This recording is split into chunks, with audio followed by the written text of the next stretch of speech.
mistero, la Vergine Maria incoronata, Regina degli angeli e dei santi.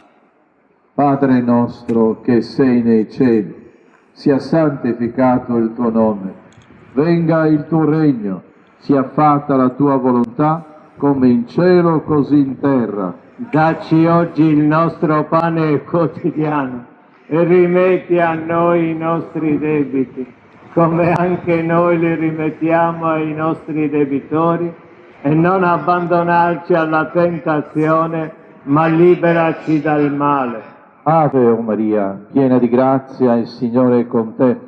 Tu sei benedetta fra le donne, e benedetto il frutto del tuo seno, Gesù. Santa Maria, Madre di Dio, prega per noi peccatori, adesso e nell'ora della nostra morte. Amen. Ave o Maria, piena di grazia, il Signore è con te. Tu sei benedetta fra le donne, e benedetto il frutto del tuo seno, Gesù.